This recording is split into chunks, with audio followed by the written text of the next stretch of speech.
Hello प्यारे बच्चों। तो आज हम डिस्कस करने वाले बॉडी फ्लूइड एंड सर्कुलेशन के बारे में। यहाँ से 2 क्वेश्चन हर साल नीट में आता ही आता है, मतलब 8 मार्क्स का यहाँ से पूछा जाता है। इस लेक्चर में एनसीईआरटी की हर एक लाइन को अपन कवर करने वाले, हर प्रीवियस ईयर के क्वेश्चन को अपन कवर करने वाला है। लेक्चर को कंप्लीट करने के बाद में, ठीक है, मैं गारंटी ले रहा हूँ कि आपका इसमें से एक भी क्वेश्चन कटने वाला नहीं है, क्योंकि इसमें मैंने एनसीईआरटी के पॉइंट टू पॉइंट यहाँ पर मैंने कवर किया गया है और बहुत अच्छे से आपके माइंड में एकदम सेट होने वाला है ये। ठीक है, तो स्टार्ट करते हैं बॉडी फ्लूइड एंड सर्कुलेशन को। तो इस टॉपिक में सबसे पहले एनसीईआरटी में लिखा गया है ब्लड के बारे में। तो ब्लड एक टाइप का स्पेशल कनेक्टिव टिश्यू है। कौन सा टिश्यू है? स्पेशल कनेक्टिव टिश्यू, जो किन किन चीज़ों से मिलकर बना है? फ्लूइड मैट्रिक्स, प्लाज्मा और फॉर्म्ड एलिमेंट। ठीक है, इनके बारे में अपन डिस्कस करने वाले हैं। तो प्लाज्मा क्या होता है? प्लाज्मा ब्लड का 55% भाग होता है। ठीक है, ये स्टॉक कलर का होता है और विस्कस फ्लूइड होता है। प्लाज्मा के अंदर 90 to 92% वाटर होता है और प्रोटीन 6 to 8% होता है। ठीक है, प्रोटीन कौन से होता है? फाइब्रिनोजन, ग्लोब्यूलिन और एल्ब्यूमिन। 3 प्रोटीन, एक होता है फाइब्रिनोजन, ग्लोब्यूलिन और एक होता है एल्ब्यूमिन। ठीक है, फाइब्रिनोजन क्या करता है? फाइब्रिन, देखो फाइब्रिन दिख रहा है, पर फाइब्रिन थ्रेड किस में होता है? क्लोट में। तो फाइब्रिनोजन किस में हेल्प करता है? क्लोटिंग में एंड कोगुलेशन ऑफ ब्लड में। ठीक है, ग्लोब्यूलिन, आपने इम्यूनोग्लोबिन का नाम सुना होगा इम्यूनिटी वाले चैप्टर में। ठीक है, तो ग्लोबुलिन किससे रिलेटेड है? इम्यूनिटी से। तो ग्लोबुलिन नामक जो प्रोटीन है ये primary involve in the defence mechanism, मतलब इम्यूनिटी में ये हेल्पफुल होता है। फिर बात करते हैं अपन एल्ब्यूमिन। एल्ब्यूमिन क्या करता है? मेनली ऑस्मोटिक बैलेंस बनाने में मदद करता है शरीर की। ठीक है, एक बार मैं फिर से बताता हूँ, फाइब्रिनोजन, ग्लोबुलिन और एल्ब्यूमिन। फाइब्रिनोजन क्या करता है? Blood clot. ग्लोबुलिन क्या करता है? इम्यूनिटी में हेल्प करता है या फिर डिफेंस मैकेनिज्म में। एल्ब्यूमिन क्या करता है? ऑस्मोटिक बैलेंस बनाने में हेल्प करता है। ठीक है, इसके अलावा प्लाज्मा में एक तो वाटर होता है, प्रोटीन होता है, इसके अलावा कुछ मिनरल्स भी होते हैं, जैसे सोडियम, कैल्शियम, मैग्नीशियम, ठीक है, बाइकार्बोनेट्स और क्लोरीन। कभी कभार ग्लूकोज या मेनली ग्लूकोज और अमीनो एसिड और लिपिड भी अपने को देखने को इसमें मिलता ही है। ठीक है, प्लाज्मा में क्लोटिंग फैक्टर्स भी मिलते हैं, लेकिन इनएक्टिव फॉर्म में मिलते हैं। भाई साहब, अगर क्लोटिंग फैक्टर एक्टिव फॉर्म में अगर प्लाज्मा में मिला तो ब्लड को क्लोट करवा देगा। ठीक है, और इससे क्या हो जाएगा? अपने को ब्लड मतलब वेसल्स में रुकावट उत्पन्न हो जाएगी, हार्ट फेल हो सकता है और भी सारी अबनॉर्मलिटीज हो सकती है। इसलिए प्लाज्मा में जो क्लोटिंग फैक्टर होते हैं वो इनएक्टिव फॉर्म में होता है। ठीक है, प्लाज्मा में से अगर मैं क्लोटिंग फैक्टर को हटा दूँ, क्या बोला मैंने?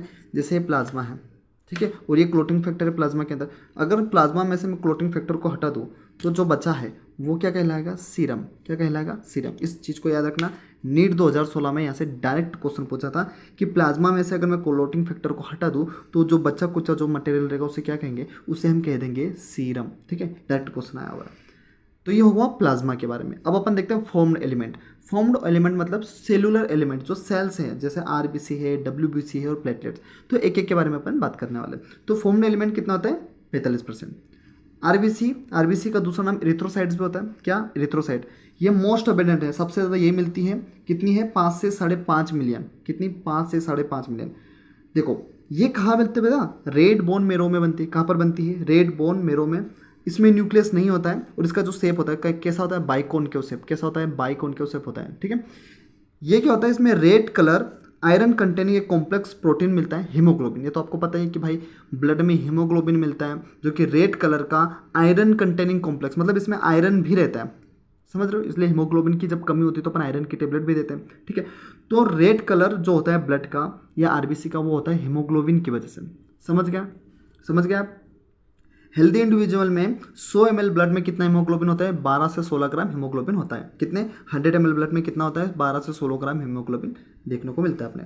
लाइफ स्पेन कितनी है आरबीसी की, मतलब कितने वर्ष तक ये जीवित रहती है? तो 120 डे इसकी लाइफ स्पेन है। डायरेक्ट क्वेश्चन बनता है। ग्रेवयार्ड ऑफ आरबीसी किसे बोलते हैं? स्प्लीन को। ठीक है, मतलब जो आरबीसी उसका ग्रेवयार्ड क्या है? स्प्लीन, मतलब आरबीसी स्प्लीन पर खत्म होती है। ये कब आया क्वेश्चन? नीट 2022 में डायरेक्ट यहाँ से क्वेश्चन पूछा गया है, ग्रेवयार्ड ऑफ आरबीसी स्प्लेन। ठीक है, बात आती है डब्ल्यूबीसी की, ल्यूकोसाइट। डब्ल्यूबीसी को ल्यूकोसाइट्स भी बोलते हैं। जैसे आरबीसी को अपन क्या बोल रहे थे? इरिथ्रोसाइट। ऐसे डब्ल्यूबीसी को अपन क्या बोलते थे? ल्यूकोसाइट। डब्ल्यूबीसी कलरलेस होता है। क्यों? क्योंकि इसके अंदर हीमोग्लोबिन नहीं होता है। भाई आरबीसी रेड कलर का दिखता है क्योंकि उसमें हीमोग्लोबिन होता है, लेकिन डब्ल्यूबीसी कलरलेस होता है। इस तो ये कैसा? क्यों? क्योंकि इसमें हीमोग्लोबिन नहीं होता है, ये न्यूक्लिएटेड होता है। आरबीसी बिल्कुल भी उसमें न्यूक्लियस नहीं होता है, लेकिन डब्ल्यूबीसी में न्यूक्लियस होता है। ठीक है, ये इसका कितना मात्रा है? इसका अमाउंट कितना होता है? 6000 से 8000। ठीक है, शॉर्ट लाइफ है उसकी, 120 डेज उसकी लाइफ स्पेन थी, ये शॉर्ट लाइफ जीती है, ठीक है। WBC दो टाइप का होता है, एक होता है ग्रेनुलोसाइट और एक होता है एक ग्रेनुलोसाइट।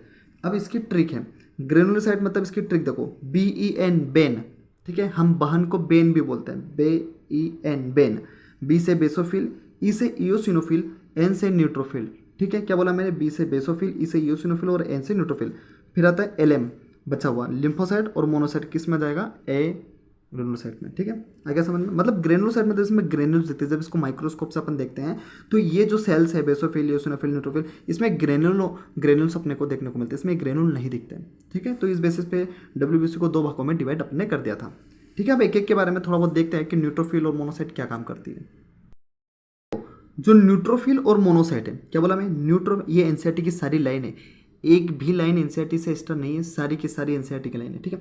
न्यूट्रोफिल्स और मोनोसाइट जो होती है ये फेगोसाइटिक सेल होती है। फेगोसाइटिक का सेल का मतलब होता है कि जो भी फॉरेन ऑर्गेनिज्म आ रहा है, या कोई सा वायरस आ रहा है, कोई सा बैक्टीरिया आ रहा है, या कोई सा भी पैरासाइट आ रहा है अपनी बॉडी के अंदर, तो न्यूट्रोफिल उसको न्यूट्रलाइज करने का काम करती है। मोनोसाइट और न्यूट्रोफिल उसको क्या करते हैं, उसको खत्म करने का काम करते हैं। देखो, destroy foreign organism entering the body.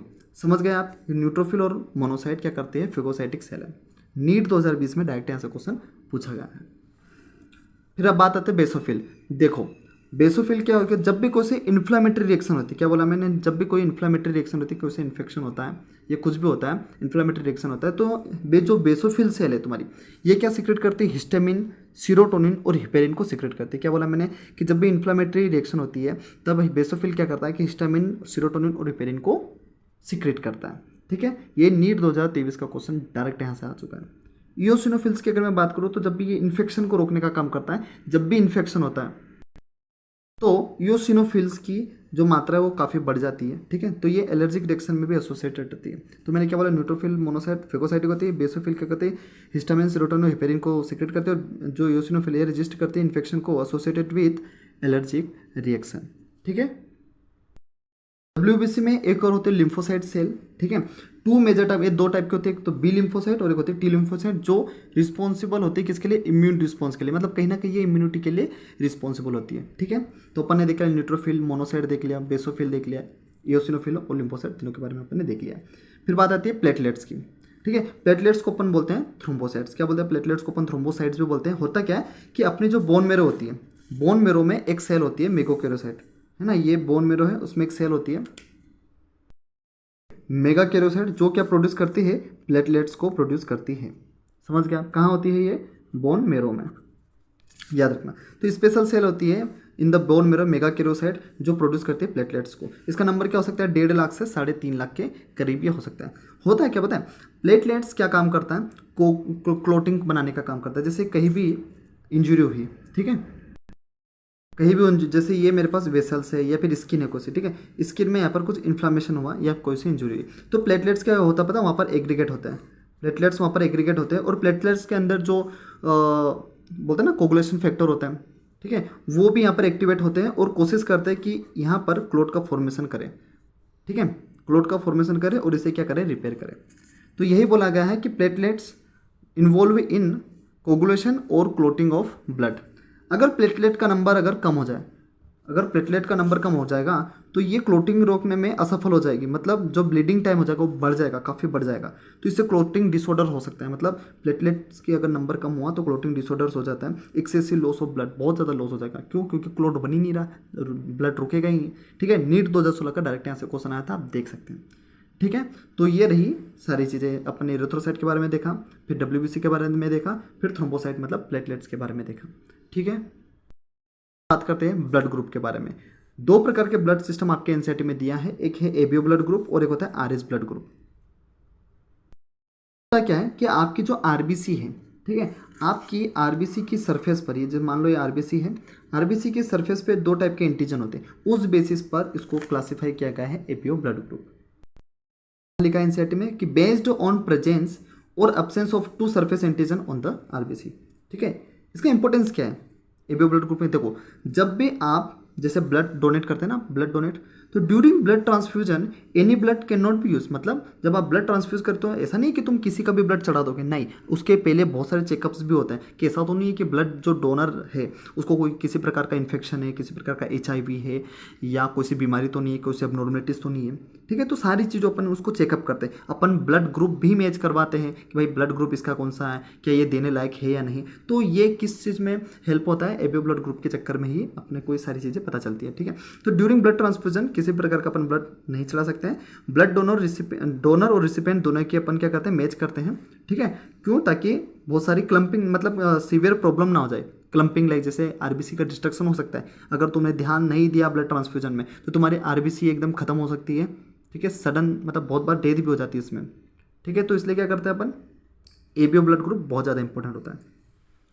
ये टेबल है एनसीईआरटी में दी है, जहाँ से डायरेक्ट नीट 2021 में क्वेश्चन आया था कि blood group and donor compatibility क्या है। देखो ब्लड ग्रुप ए बी और ओ है, ठीक है, एबीओ ब्लड सिस्टम में ए बी और O on the basis of presence of antigen on RBC surface. देखो अगर ए ब्लड ग्रुप है तो उसके पास एंटीजन कौन सा का ए, अगर बी ब्लड ग्रुप है तो उसके पास एंटीजन कौन सा का बी, और अगर ए बी ब्लड ग्रुप है तो उसके पास ए और बी, मतलब जो ब्लड ग्रुप है, ट्रिक देखो याद करने के, उस वही एंटीजन इसमें होगा। लेकिन एंटीबॉडी क्या होता है, उसके अपोजिट, ए है तो बी है, बी है तो ए है, ए बी है तो दोनों नहीं है, और दोनों नहीं है तो ए और बी है, मतलब उल्टा करते जाना, ठीक है, समझ पा रहे हो।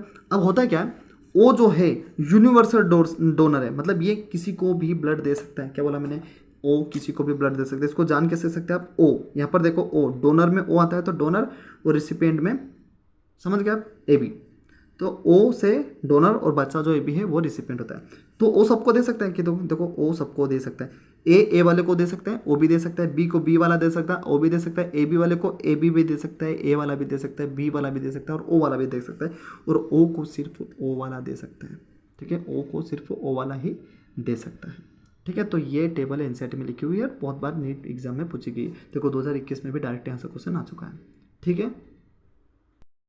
अब हम देखते हैं आरएच ग्रुपिंग। आरएच ग्रुपिंग क्या होता है, देखो एक आरएच टाइप का एक एंटीजन होता है जो रिसस मंकी के अंदर अपने को देखा गया था, ठीक है। ये आरबीसी के सरफेस पर अपने को मिलता है, जो 80% ऑफ ह्यूमंस में अपने को देखने को मिलता ही मिलता है। कहाँ पर मिलता है, आरबीसी की सरफेस पर, ठीक है। खोज कहाँ से हुआ था, रिसस मंकी के ऊपर, ओके। अब आरएच एंटीजन अगर प्रेजेंट है, आपने देखा होगा ना कि किसी का ब्लड ग्रुप ए है, देखो आपने देखा होगा कि भाई तेरा ब्लड ग्रुप क्या है, मेरा तो बी पॉजिटिव है, किसी का बी नेगेटिव है, किसी का ए पॉजिटिव है। तो ये पॉजिटिव नेगेटिव वाला सिलसिला है क्या, ये पॉजिटिव नेगेटिव वाला सिलसिला है पूरा आरएच का। अगर देखो अभी मैंने क्या बोला कि 80% लोगों के अंदर आरएच पॉजिटिव होता है, ठीक है। अब है क्या, अगर तुम्हारा पॉजिटिव है मतलब तुम्हारे अंदर आरएच है, और अगर नेगेटिव है इसका मतलब तुम्हारे अंदर आरएच नहीं है, आरएच वाला जो एंटीजन है तुम्हारे अंदर नहीं है, ठीक है। तो आरएच एंटीजन अगर प्रेजेंट है तो उसको आरएच पॉजिटिव बोलते हैं, और अगर एब्सेंट है तो आरएच नेगेटिव बोलते हैं। RH group should also be measured before transfusion. भाई आरएच ग्रुप को भी आप मेजर करेंगे कि भाई वो पॉजिटिव है कि नेगेटिव, क्योंकि आरएच इनकम्पेटेबिलिटी भी हो जाती है, बहुत बार क्या हो जाती है, आरएच इनकम्पेटेबिलिटी भी हो सकती है, मिस मैचिंग, ठीक है।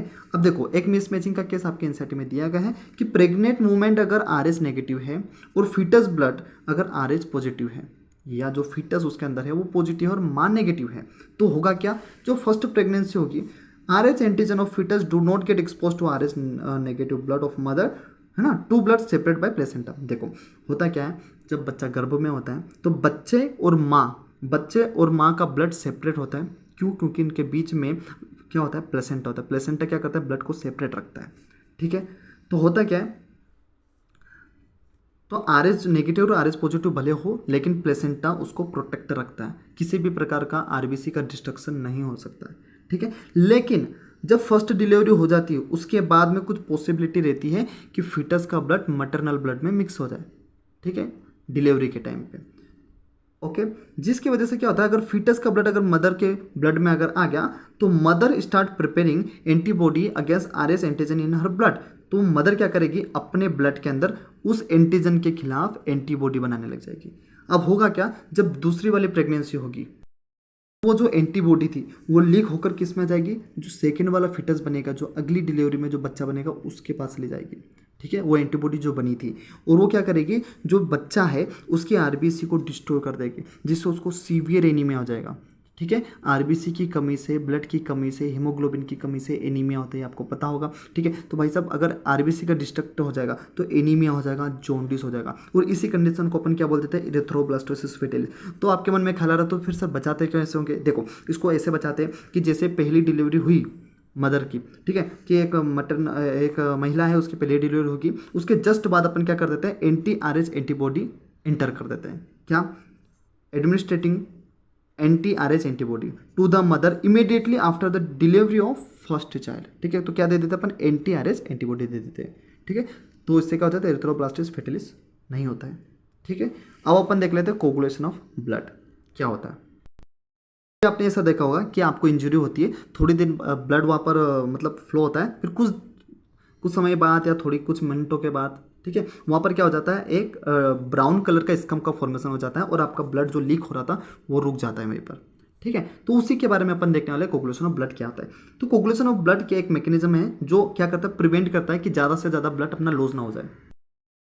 Prevent excessive loss of blood from the body at the site of injury, मतलब जहां इंजरी तुम्हारी हो रही है उसके कुछ समय बाद रेडिस ब्राउन स्कम बन जाता है। रेडिस थोड़ा सा हल्का सा रेड होता है और ब्राउन कलर का स्कम बन जाता है, जिसे अपन क्या बोल देते हैं, क्लोट या कोगुलम देते हैं। क्लोट या कोगुलम अपन उसे कह देते हैं। अब एक्चुअल क्लोट होता है क्या, वो क्या होता है, जो फाइब्रिन होता है, फाइब्रिन एक टाइप का प्रोटीन होता है। ठीक है, ये थ्रीड होता है, network of thread of fibrin, मतलब फाइब्रिन का एक नेटवर्क या एक जाल बन जाता है वहाँ पर, जो क्या करता है, ब्लड को मतलब फ्लो होने से रोकता है या एक क्लोट बना लेता है। ठीक है, समझ गया। मैं फिर से समझाऊँ कि जहाँ इंजरी होते हैं वहाँ पर रेडिस ब्राउन स्कम बन जाता है, जिसे क्लोट या कोगुलम बोल देते हैं, जो एक्चुअल होता है क्या है, फाइब्रिन का नेटवर्क होता है। ठीक है, अब इसका मैकेनिज्म देखते हैं जो नीट 2022-2021 में डायरेक्ट आया था। अब देखो हुआ क्या, प्लाज्मा के अंदर मैंने बताया था कि इनएक्टिव प्रोटीन्स होते हैं। ठीक है, इनएक्टिव प्रोटीन्स होते हैं, कौन सा, प्रोथ्रोम्बिन। जहाँ भी किसी के आगे प्रो लगाओ तो मतलब वो क्या है, इनएक्टिव फॉर्म है। तो प्रोथ्रोम्बिन नाम का प्लाज्मा में एक प्रोटीन होता है जो थ्रोम्बोकाइनेस नाम का एंजाइम इसको एक्टिव कर देता है। प्रो हट जाएगा तो थ्रोम्बिन बन जाएगा, प्रोथ्रोम्बिन से थ्रोम्बिन में उसको कन्वर्ट कर देता है। अब जो थ्रोम्बिन बनाए, ये थ्रोम्बिन क्या करेगा, पता है, फाइब्रिनोजन जो कि इनएक्टिव फॉर्म में, उसको इसके ऊपर एक्ट करेगा और इसको फाइब्रिन में तब्दील कर देगा। फाइब्रिन से नेटवर्क बन जाएगा और फाइनली क्लोट हो जाएगा। समझे आप, किनेक्टिव प्रोटीन प्रोथ्रोम्बिन होता है, प्रोथ्रोम्बिन से थ्रोम्बिन बनता है और ये थ्रोम्बिन क्या करता है, फाइब्रिनोजन को फाइब्रिन में कन्वर्ट कर देता है।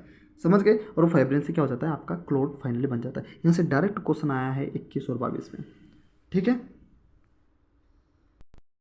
कैसे हैं, जैसे इंजरी और ट्रॉमा हुआ आपको तो आपके प्लेटलेट्स स्टिमुलेट हो जाते हैं, आपके जो प्लेटलेट्स हैं वो एक्टिवेट हो जाते हैं।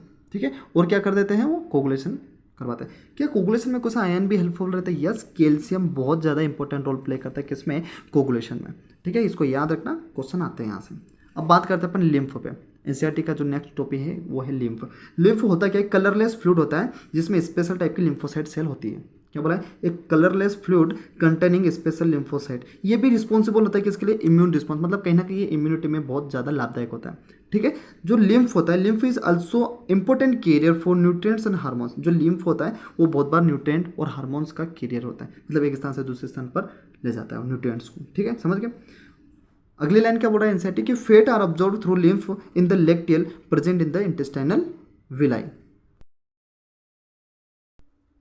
मतलब इंटेस्टाइन की जो विलाई है उसमें लेक्टियल प्रेजेंट होता है। ठीक है, लेक्टियल क्या करता है, फैट का ऑब्जॉर्व करता है थ्रू लिम्फ। मैंने क्या बोला कि इंटेस्टाइन, अपने जो इंटेस्टाइन होती है उसमें विलाई होती है, विलाई में लेक्टियल्स होते हैं जो क्या करता है, अपने फैट का ऑब्जॉर्व करता है। ठीक है, अब हम देखेंगे सर्कुलेटरी पाथवे।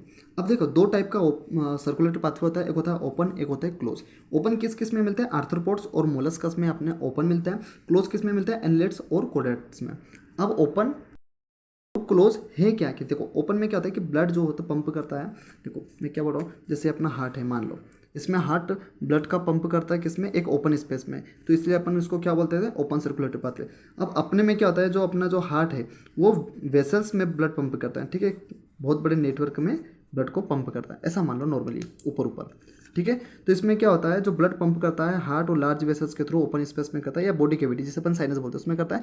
और जो एनालिट्स और कोडेट्स में जो ब्लड पंप होता है हार्ट के द्वारा वो कैसे होता है, क्लोज नेटवर्क में होता है ऑफ ब्लड वेसल्स। ठीक है, अब देख लेते हैं किसमें कैसा हार्ट होता है। जितने भी वर्टिब्रेट्स हैं इसमें मस्कुलर चेंबर हार्ट होता है। क्या बोला मैंने, जितने भी वर्टिब्रेट्स हैं इसमें मस्कुलर चेंबर हार्ट होता है, मतलब जो हार्ट होता है वो मस्कुलर चेंबर होता है, इसमें कुछ चेंबर्स होते हैं। ठीक है, अब फिश की अगर मैं बात करूँ, क्या बोलो, फिश के, तो इसमें दो चेंबर होता है, ये देखो ये सिर्फ 2 चैम्बर, ये है एट्रिया और ये है वेंट्रिकल, ठीक है। तो एक एट्रिया और एक वेंट्रिकल होता है किसमें, फिश में।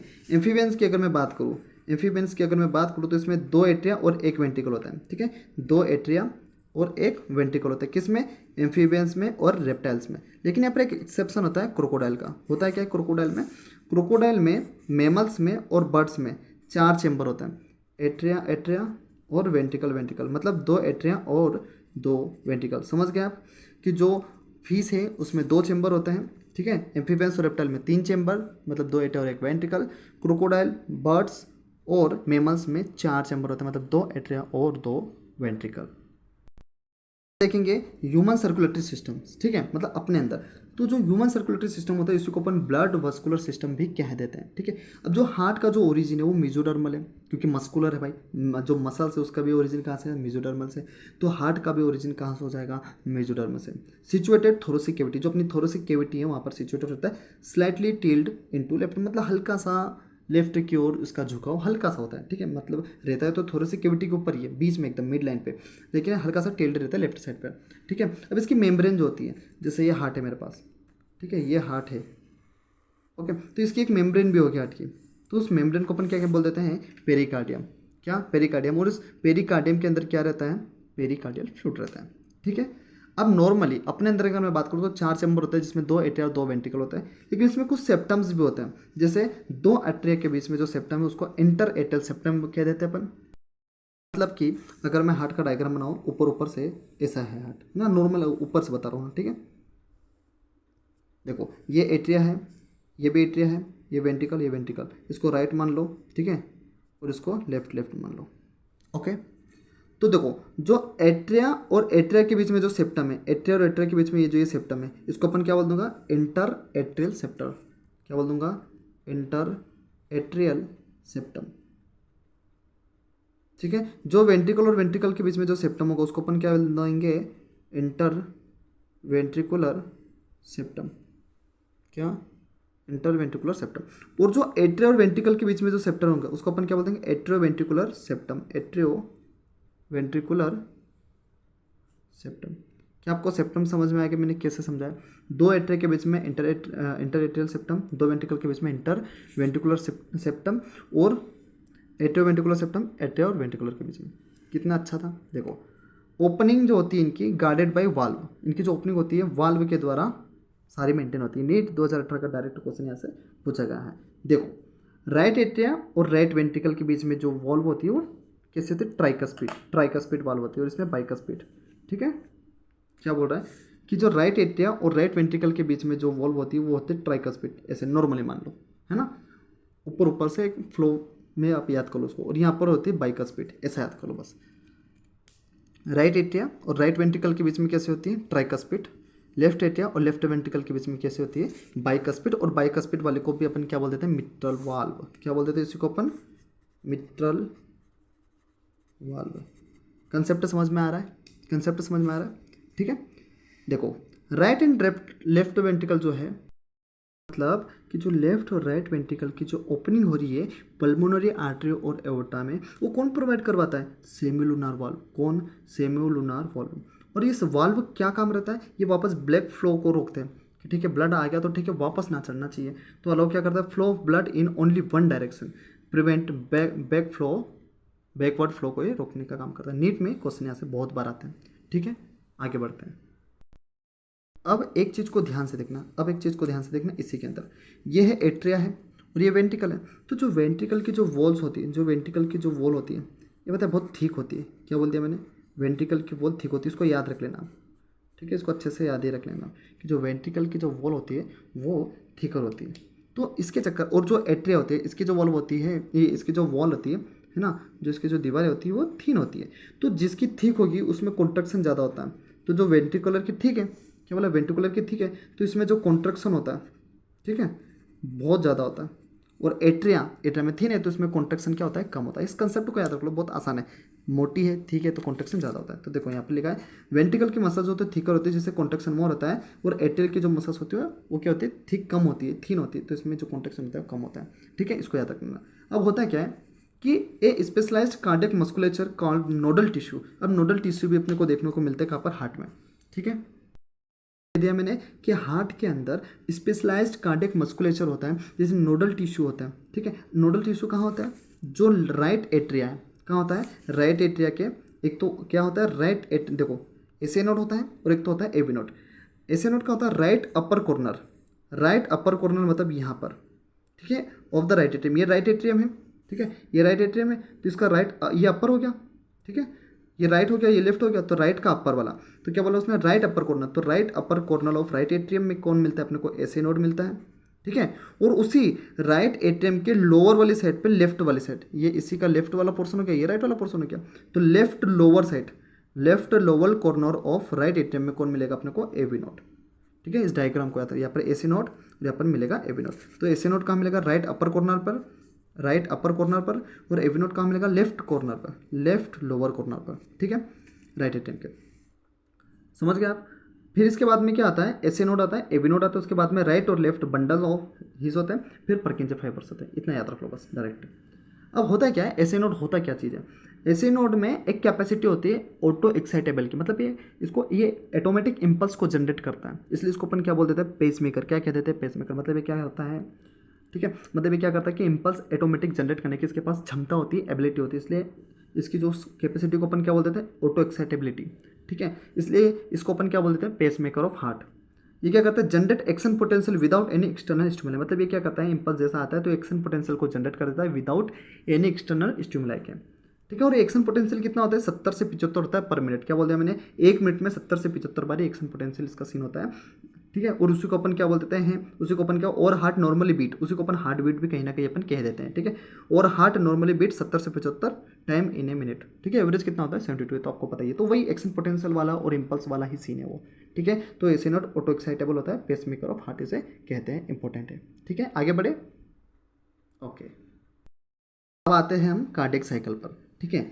कार्डियक साइकिल होता क्या है? एक बीट के दौरान जितनी भी मैकेनिकल इवेंट हो रही है हार्ट में, क्या बोला मैंने? 1 वीक के दौरान जितनी भी मैकेनिकल इवेंट हो रही है, ठीक है, एक साइकिल पर एक बीट में के दौरान जितनी भी सीन आपको हार्ट में देखने को मिलता है, मैकेनिकल इवेंट्स देखने को मिलता है, उसे को अपन कार्डियक साइकिल कह देते हैं, ठीक है। अब इसमें होता है क्या? एक तो कॉन्ट्रैक्शन, देखो हार्ट एक तो कॉन्ट्रैक्शन होता है, कॉन्ट्रैक्शन होता है फिर रिलैक्स होता है, फिर कॉन्ट्रैक्शन होता है फिर रिलैक्स होता है, ठीक है। जो कॉन्ट्रैक्शन होता है उसे अपन क्या बोलते हैं? सिस्टोल। क्या बोलते हैं? जो कॉन्ट्रैक्शन होता है उसको अपन बोलते थे सिस्टोल, और जो रिलैक्सेशन होते हैं उसे अपन बोलते थे डायस्टोल, ठीक है। तो एट्रिया का जब सिस्टोल होगा, मतलब एट्रिया जब कॉन्ट्रैक्ट होगा तो उसे अपन क्या बोल देंगे? Atrial systole. वेंट्रिकुलर जब कॉन्ट्रैक्ट होगा तो उसे अपन क्या बोल देंगे? वेंट्रिकुलर सिस्टोल, ठीक है। डायस्टोल में भी क्या होता है? एट्रियल डायस्टोल और वेंट्रिकुलर डायस्टोल होता है, ठीक है, बेसिक है। अच्छा है, ड्यूरेशन ऑफ कार्डियक साइकिल कितना, मतलब जो कार्डियक साइकिल हो रही है उसका कितना टाइम के लिए होती है? 0.8 सेकंड के लिए। कितने? 0.8 सेकंड की एनसीईआरटी की लाइन है ये, ठीक है, सारी एनसीईआरटी की यही लाइन है। तो ड्यूरेशन कितनी होती है कार्डियक साइकिल की? 0.8 सेकंड होती है, ठीक है। ड्यूरेशन 1 कार्डियक साइकिल मतलब होता क्या है? ड्यूरिंग 1 कार्डियक साइकिल मतलब एक कार्डियक साइकिल के दौरान वेंट्रिकल जितना अपना ब्लड पंप करता है, जितना वेंट्रिकल ब्लड पंप करता है उसे अपन स्ट्रोक वॉल्यूम कह देते हैं। मतलब ये वो ये कह रहा है कि जैसे तुम्हारा ये हार्ट है, ठीक है, ये हार्ट है तुम्हारा, ठीक है। तो अब तुम्हारा जो वेंट्रिकल्स है, ये जो तुम्हारा वेंट्रिकल है, एक कार्डियक साइकिल के दौरान, एक कार्डियक साइकिल के दौरान ये कितने ब्लड को पंप कर रहा है, कितना ब्लड ये पंप कर रहा है पर मिनट, ठीक है, ये पर बीट, एक बीट में या एक साइकिल में कितना ब्लड को पंप कर रहा है उसी को अपन क्या बोल देते हैं? Stroke volume. और ये स्ट्रोक वॉल्यूम कितना होता है? 70 ml, ठीक है, 70 ml, मतलब ये एक बीट में है। और एक मिनट में कितने बीट होते हैं? 72। तो एक मिनट में स्ट्रोक वॉल्यूम कितना हो जाएगा? इससे 60 से मल्टीप्लाई कर देंगे तो कहीं ना कहीं वो क्या निकल जाएगा आपका? Cardiac output. क्या निकल जाएगा? कार्डियक। तो स्ट्रोक वॉल्यूम कितना है? 70 ml, मतलब वेंट्रिकल कितना वो पंप कर रहा है, वो क्या हुआ? स्ट्रोक वॉल्यूम मतलब 70 ml। और एक मिनट का, अगर ये 1 बीट का है, अब इसको मैं 1 मिनट का निकालूँ तो मतलब इसको मुझे क्या करना पड़ेगा? हार्ट रेट से मल्टीप्लाई करने का, क्योंकि 1 मिनट में कितना हार्ट रेट होता है? 72, मतलब 72 बार धड़कता है, तो अपन 70 से 72 का मल्टीप्लाई कर देंगे, तो जो अपने पास जो निकल के आएगा उसे अपन क्या कह देंगे? Cardiac output. क्या कह देंगे? Cardiac output. समझ गया आप? समझ गया? जो 70 ml था उसको अपन 72 से मल्टीप्लाई कर देंगे। 1 मिनट में 72 बार बीट हो रहा है तो उससे अपना जो निकल जाएगा कार्डियक आउटपुट निकल जाएगा। और वो कितना निकलेगा? 5000 ml या 5 लीटर के करीब वो निकल जाएगा। नीट 2019 का डायरेक्ट क्वेश्चन। ये समझ में आया कि नहीं आपको? चलो फिर से बताता हूँ। मैं ये कह रहा हूँ कि भाई तुम्हारे जो वेंट्रिकल से जो एक बीट में, क्या बोला मैंने? एक कार्डियक साइकिल या एक बीट में जो ब्लड पंप आउट होता है स्ट्रोक वॉल्यूम कह देते हैं, और वो होता है 70 ml। अब ये क्या था? एक कार्डियक साइकिल का। अब मिनट में अगर इसको मैं निकालूँ तो 1 मिनट में कितना बीट होता है 72, तो 72 से मैं 70 का मल्टीप्लाई कर दूंगा तो ये कितना आ जाएगा अप्रोक्स 5000 ml या कहीं ना कहीं 5 लीटर के करीब हो जाएगा। इसी को अपन क्या बोल देते हैं कार्डियक आउटपुट, मतलब 1 मिनट में वेंट्रिकल कितना ब्लड पंप कर रहा है। ठीक है, कंसेप्ट समझ में आ गया। अब होता क्या है, जब कार्डियक साइकिल चलती है तब कुछ साउंड सुनाई देते हैं अपने को, 2 साउंड प्रोमिनेंट साउंड अपने को सुनाई देते हैं, प्रोड्यूस होते हैं, which can be easily heard through stethoscope, जिसे अपन स्टेथोस्कोप से आसानी से सुन सकते हैं। इसी को अपन हार्ट साउंड बोल देते हैं। ठीक है, और वो हार्ट साउंड कैसा होता है, लब डब लब डब लब डब, समझ गया।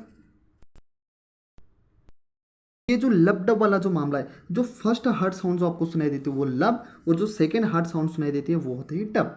अब बात ये होता है कि लब और डब सुनाई क्यों देती है, आखिर क्या ऐसा हार्ट में होता है कि लब और डब क्या वाला आपको सुनाई देती है। तो देखो ध्यान से सुनना, जब आपकी ट्राइकस्पिड और बाइकस्पिड वाल्व जब आपकी बंद होगी, ट्राइकस्पिड और बाइकस्पिड वाल्व ये वाली, जब ट्राइकस्पिड और बाइकस्पिड वाल्व बंद होगी, क्लोज होगी, तो कौन सी आवाज़ सुनाई देगी, लब। क्या, कौन सी, लब। और जब सेमिलुनर वाल्व जो आपने देखा था राइट और लेफ्ट वेंट्रिकल, अपन ने पढ़ा था राइट और लेफ्ट वेंट्रिकल कहाँ खुल रहा था, एट आर्टरी और एओर्टा में बाय सेमिलुनर वाल्व। ठीक है, तो जब सेमिलुनर वाल्व क्लोज होती है तब कौन सा सुनाई देता है, डब। ये नीट का क्वेश्चन है, बहुत बार आता है और आएगा। ठीक है, लब कब, ट्राइकस्पिड और बाइकस्पिड में, और डब कब, सेमिलुनर वाल्व जब क्लोज होता है तब। बात करते हैं अपन ईसीजी का। ईसीजी क्या है, इलेक्ट्रोकार्डियोग्राफ है। ठीक है, इस इलेक्ट्रोकार्डियोग्राफ है। ठीक है, और ये use to obtain electrocardiogram. ECG होता क्या आखिर, ईसीजी क्या होता है, ध्यान से देखना। एक ग्राफिकल रिप्रेजेंटेशन होता है किसका, इलेक्ट्रिकल एक्टिविटी हार्ट की, मतलब जो हार्ट की जो इलेक्ट्रिकल एक्टिविटी है उसको अपन ग्राफिकल रिप्रेजेंटेशन करते हैं, उसी को अपन क्या बोल देते हैं, ईसीजी। ठीक है, स्टैंडर्ड ईसीजी क्या होता है, patient is connected to machine with 3 electric leads. अपन क्या करते हैं, पेशेंट को 3 इलेक्ट्रिक लीड से कनेक्ट कर देते हैं, जो 1 टू ईच रिस्ट। ठीक है, और 1 एंकल, मतलब एक को अपन दोनों ही रिस्ट में और एक को एंकल में अपन फिट। अब इसमें क्या होता है कि detail evolution of heart function, मतलब इसी से अपन हार्ट फंक्शन को आसानी से अपन इसकी स्टडी कर सकते हैं। Multiple lead attach to the chest region, मतलब बहुत सारी चेस्ट रीजन में भी अपन मल्टीपल लीड्स को अटैच कर देते हैं। तो क्या बोला मैंने, ईसीजी में क्या करते हैं अपन, इलेक्ट्रिकल एक्टिविटी को रिप्रेजेंट करते हैं, ग्राफिकल रिप्रेजेंटेशन करते हैं किसकी, इलेक्ट्रिकल एक्टिविटी ऑफ हार्ट की। ठीक है, अब होता है क्या, स्टैंडर्ड ईसीजी के अंदर क्या करते हैं अपन, जो 3 इलेक्ट्रिकल लीड्स होती है, जो 1 टू ईच रिस्ट 1 एंकल में अपन लगा देते हैं। ठीक है, हार्ट फंक्शन का अपन डिटेल एवेल्यूट करते हैं और मल्टीपल लीड्स अपन चेस्ट रीजन में इसमें लगा देते हैं। अब ईसीजी का जो ग्राफ होता है उसको अपन देखते हैं, ईसीजी का ग्राफ कैसे होता है। ठीक है, तो ये है ईसीजी का ग्राफ, जिसमें कुछ पॉइंट्स दे रखे PQRST। ठीक है, पी होता है क्या, देखो मैंने क्या बताया था कि जो एट्रिया होता है, कि जो एट्रिया होता है इसकी जो वॉल होती है ना, इसकी जो वॉल होती है, वो वॉल जो होती है इसकी जो दीवार होती है थिन होती है, और जो वेंट्रिकल की जो दीवार होती है वो थिक होती है। तो जितनी ज़्यादा थिकनेस उतना ज़्यादा कॉन्ट्रैक्शन होगा। ठीक है, ये कॉन्ट्रैक्शन दर्शा रहा है, तो एट्रिया का कॉन्ट्रैक्शन पी है, क्यूआरएस क्या दर्शाता है, वेंट्रिकुलर का कॉन्ट्रैक्शन। तो इसको पी वेव को मैं क्या बोलूँगा, contraction of atria, QRS complex को क्या बोलूँगा, वेंट्रिकुलर कॉन्ट्रैक्शन। ठीक है, कॉन्ट्रैक्शन मतलब होता है डीपोलराइजेशन, तो एट्रिया का डीपोलराइजेशन होता है पी वेव, क्यूआरएस वेव क्या होता है, डीपोलराइजेशन ऑफ वेंट्रिकल या वेंट्रिकुलर कॉन्ट्रैक्शन। टी जो होता है, जो वेंट्रिकल का जो कॉन्ट्रैक्शन हो रहा था यहाँ पर रिलैक्सेशन होता है, तो ये टी जो है वो क्या है, वेंट्रिकल का रिलैक्सेशन है। क्या है, वेंट्रिकल का रिलैक्स्ड फेज है। तो मैंने क्या बोला, P wave, QRS wave, T wave.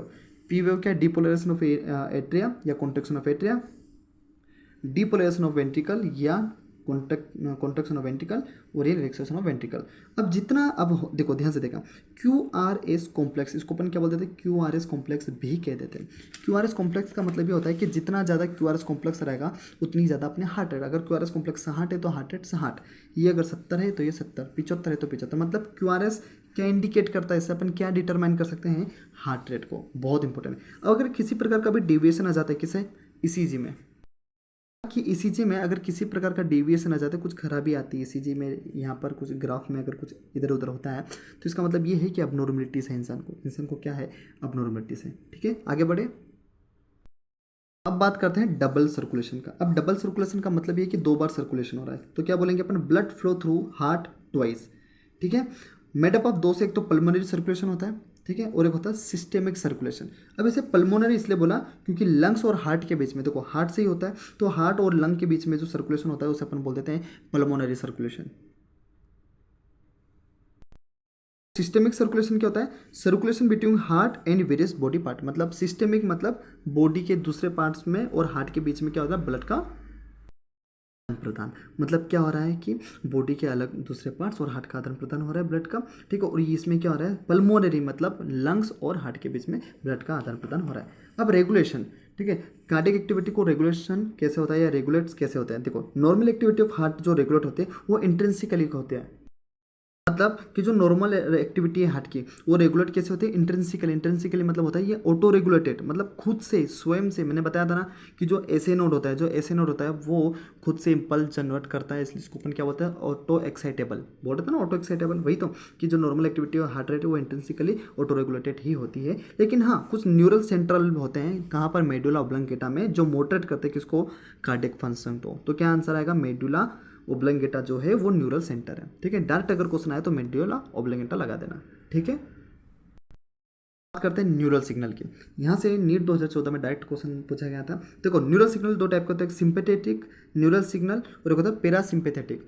Sympathetic neural signal में क्या होता है, इसमें कार्डियक एक्टिविटी इसमें बढ़ जाती है, कॉन्ट्रैक्शन इसमें बढ़ जाता है, कार्डियक आउटपुट बढ़ जाता है। मतलब इसमें मेनली चीज़ें क्या हो जाती है, बढ़ जाती है। क्या बोला मैंने कि सिंपैथेटिक न्यूरल सिग्नल में कार्डियक एक्टिविटी बढ़ जाएगी, कॉन्ट्रैक्शन बढ़ जाएगा और कार्डियक आउटपुट भी बढ़ जाएगा। लेकिन पैरासिम्पैथेटिक में क्या हो जाएगा, कार्डियक एक्टिविटी या हार्ट रेट कम हो जाएगा, ठीक है, याद हो जाएगा। सिंपैथेटिक में बढ़ जाएगा और पैरासिम्पैथेटिक में कम हो जाएगा। एक एड्रिनल मेडुलरी जो हार्मोन्स होता है, क्या बोला मैंने, एड्रिनल मेडुलरी हार्मोन्स, ये भी कार्डियक आउटपुट को बढ़ाने में मदद कर सकता है, ठीक है, यह कार्डियक आउटपुट बढ़ाता है, ठीक है, याद रखना इस चीज़ को। अब अपन लास्ट छोर पर आ गए हैं, डिसऑर्डर्स। सर्कुलेटरी सिस्टम से रिलेटेड को डिसऑर्डर्स होता है कि यस, हाइपरटेंशन हो जाता है, नॉर्मल बीपी से ज़्यादा बीपी बढ़ना, उसी को अपन हाइपरटेंशन बोल देते हैं। नॉर्मल बीपी कितनी होती है, 120 से 80। अब 120-80 क्या होता है, 120 मतलब होता है सिस्टोलिक ब्लड प्रेशर और 80 जो होता है डायस्टोलिक ब्लड प्रेशर। अगर इससे ज़्यादा अगर होता है ब्लड प्रेशर तो उसे अपन बोलते हैं हाइपरटेंशन की कंडीशन, ठीक है। फिर आती है कोरोनरी आर्टरी डिसीज। इसमें क्या होता है, एथेरोस्क्लेरोसिस, ठीक है, इसको रिफर टू एज, इसको एथेरोस्क्लेरोसिस भी बोलते हैं। होता क्या है, जैसे ये मेरे पास वेसल्स है, ये क्या मेरे पास ब्लड वेसल्स है, इसमें क्या होता है, फेट डिपॉजिट होने लग जाता है। क्या डिपॉजिट होने लग जाता है, फेट, कैल्शियम, कोलेस्ट्रॉल, ये यहाँ पर डिपॉजिट होने लग जाता है, ठीक है।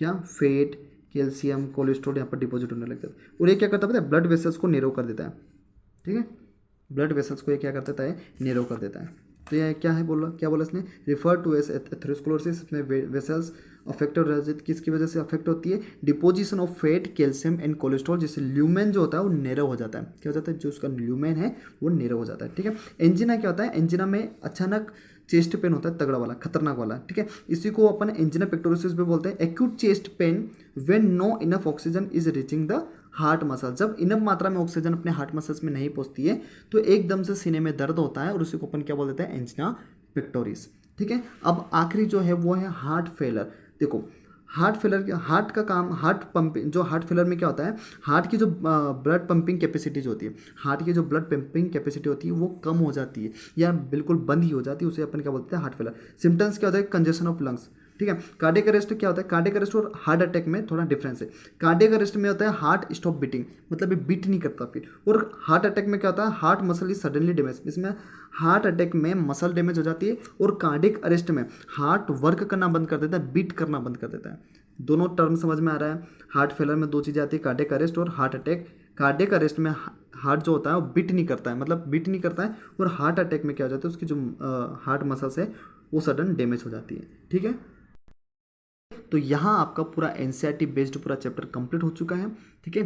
तो मिलते हैं अगले और इंटरेस्टिंग चैप्टर के साथ में, तब तक के लिए गुड बाय। अच्छे से पढ़ाई करो, मस्त पढ़ाई करो, एग्जाम बहुत ज़्यादा करीब आ चुकी है, ठीक है, ओके बाय।